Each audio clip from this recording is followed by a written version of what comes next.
अस्सलाम वालेकुम, welcome to learn with Abid रज़ा।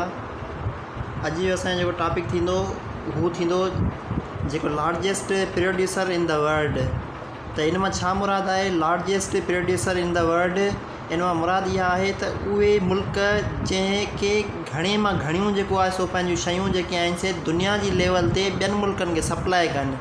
उहे कहिड़ा कहिड़ा आहिनि असां ॾिसंदासीं त उन में फस्ट ऑफ ऑल जेको आहे उहो आहे कॉपर जेको कंट्री आहे उहो जेको आहे सो कॉपर जेको आहे उहो जेको आहे सो चिली कंट्री जेको आहे। हाणे चिली जेको आहे नॉर्थ अमेरिका में आहे। हीअ जेको आहे सो प्रोड्यूस कंदो आहे ऐं जेको आहे ॿियनि मुल्कनि ताईं पहुचाईंदो आहे। इहो आहे कॉपर खे जेको आहे चिली कंदो आहे। ऐं रबड़ जेको आहे हाणे हीअ जेको आहे उहो रबड़ ई पाण सिंधी में चई सघूं था। इहो जेको आहे सो थाईलैंड जेको आहे मुल्क उहो प्रोड्यूस कंदो आहे ऐं उहो जेको आहे सो ॿियनि मुल्कनि ॾे घणे मिक़दार में ॿियनि मुल्कनि ॾे पहुचाईंदो आहे। उन खां बाद में अचे थी काटन जेको आहे सो असांजो उहो कहिड़ो मुल्क माना वधीक थो करे, उहो असांजो आहे चाइना। ठीकु थी वियो। ऐं वीट ऐं राइस जेको आहे राइस बि जेको आहे सो चाइना घणे मां घणो जेको आहे सो ॿियनि मुल्कनि ॾे पंहिंजे मुल्क खां ट्रांसफ़र थो करे। हाणे हीअ सभु जेके बि शयूं आहिनि उहे सभु जेके इंसान जी ज़िंदगी जी रोज़मर्रा जेके आहिनि नीड आहिनि, ज़रूरी नीड आहिनि, उहे घणे मां घणा जेके आहिनि से कहिड़ा मुल्क आहिनि जेके ॿियनि सॼी दुनिया जे मुल्कनि खे जेको आहे सो सेल करे एक्सपोर्ट करे ॾियनि था। त उन्हनि में जेको आहे सो राइस घणे मां घणो चांवर आहिनि। चांवर जेको आहे सो चाइना प्रोड्यूस करे थो ऐं ॿियनि मुल्कनि ताईं पुॼाए थो। उन खां पोइ वीट थी अचे। वीट जेको आहे सो कणिक बि जेको आहे सो चाइना जेको आहे सो उहो बि जेको आहे सो प्रोड्यूस करे थी ऐं ॿियनि ममालिकनि ताईं पहुचाए थी। उन खां पोइ अचे थो नेचुरल गैस जेको आहे सो सॼी दुनिया में घणे मां घणो जेको रशिया में आहे ऐं इहो ई जेको आहे सो ॿियनि ममालिकनि ॾे सेंड थो करे। उन खां पोइ अचे थो शुगर। असांजी जेका खंडु आहे उहा आहे ब्राज़ील जेको आहे सो खंडु प्रोड्यूस वधीक थो करे। टी जेको आहे असांजे पाड़ेसरी मुल्क जेको आहे सो इंडिया, इहो जेको आहे सो प्रोड्यूस थो करे। बाद में असां चए थो मेज़ जेको आहे सो मकाई खे चवंदा आहिनि ऐं इहो जेको आहे सो श्रीलंका इहो प्रोड्यूस थो करे ऐं ॿियनि ममालिकनि ताईं पुॼाए थो। उन खां पोइ गोल्ड सोन जेको आहे घणे मां घणो उहो जेको आहे सो चाइना जेको आहे सो ॿियनि मुल्कनि ताईं पुॼाए थो।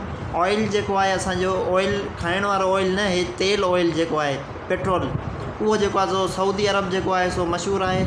ऐं उन खां बाद में जेको कोयल आहे कोल, हाणे इन खे असां सिंधी में कोयलो बि चई सघूं था। त कोयल जेको आहे उहो चाइना जेको आहे सो वधीक प्रोड्यूस करे थो ऐं ॿियनि ममालिकनि ताईं पुॼाए थो। ऐं उन खां पोइ हाइड्रो इलेक्ट्रिसिटी। हाणे हाइड्रो इलेक्ट्रिसिटी जेका आहे उहा आहे कैनेडा जेको आहे सो तमामु घणी मां घणी कैनेडा हाइड्रो इलेक्ट्रिसिटी ॿियनि ममालिकनि ताईं सेंड थो करे। उन खां पोइ अचे थो थर्मल इलेक्ट्रिसिटी जेको आहे सो USA United status of America. हाणे अमेरिका जेको आहे सो थर्मल इलेक्ट्रिसिटी ऐं हाइड्रो इलेक्ट्रिसिटी जेका आहे उहा असांजी थींदी कैनेडा में। ठीकु थी वियो। उन खां पोइ हिकिड़ी ॿी इलेक्ट्रिसिटी थी अचे, उहा आहे न्यूक्लियर इलेक्ट्रिसिटी जेका आहे इहा बि जेको आहे सो असांजो अमेरिका ई जेको आहे सो सेंड थो करे। ठीकु थी वियो। उन खां बाद में असांजो अचे थो इलेक्ट्रिसिटी पावर। हाणे न्यूक्लियर पावर ऐं थर्मल पावर ऐं हाइड्रो पावर इहे अलॻि अलॻि फॉर्मेशन आहिनि। फिज़िक्स में जॾहिं इहो टॉपिक ईंदो इंशाल्लाह तव्हांखे मां पढ़ाईंदुसि। इलेक्ट्रिसिटी जेका आहे जो रियल पावर जेको आहे उहो जेको आहे सो USA ईंदो जेको आहे सो वधीक प्रोड्यूस करे। उन खां पोइ अचे थो क्रोमाइट ऐं जेको आहे इहो साउथ अफ्रीका। ठीकु थी वियो। ऐं फिशिंग जेको आहे फिशिंग बि घणे मां घणी जेको आहे सो चाइना में मारींदा ऐं ॿियनि मुल्कनि में फिश जेको आहे वॾे मिक़दार में सेंड कंदा, एक्सपोर्ट कनि था। ठीकु थी वियो। उन खां बाद में असांजो अचे थो तंबाकू ऐं सोलर एनर्जी। सिज वारी जेका एनर्जी आहे उहा बि USA जेको आहे सो वधीक जेको आहे सो ठाहे थो ऐं ॿियनि ममालिकनि ताईं पुॼाए थो। ऐं उन खां पोइ अचे थो तंबाकू जेको आहे इलेक्ट्रिसिटी चाइना। तंबाकू जेको आहे उहो बि जेको आहे सो चाइना ऐं जेको फूड जेको आहे प्रोड्यूस थो करे सॼी दुनिया में ऑल ओवर जेको आहे सो घणे मां घणे मिक़दार में उहो कैनेडा थो करे। फूड जेको आहे सो कैनेडा जेको आहे सो डिलीवर थो करे ॿियनि मुल्कनि ॾे एक्सपोर्ट थो करे बाए सी जे ज़रिए। ऐं मिल्क जेको आहे उहो इंडिया में घणे मां घणे मिक़दार में आहे। ऐं जेको आहे सो उन खां पोइ अरमल जेको आहे उहो बि जेको आहे सो अमेरिका। त हीअ जेके हुया सवाल अची वेंदो आहे largest producer of the rice या largest producer of the wheat. कणिक जेको आहे सो कहिड़ो घणे मां घणो मुल्क में थिए थी ऐं उहो ॿियनि ममालिकनि ताईं पुॼाए थो। इन लिहाज़ सां हीअ जेको आहे सो टॉपिक हुयो ऐं it was all about largest producer of the world which send export by the sea those things which are not available in other countries. So it was all about producer.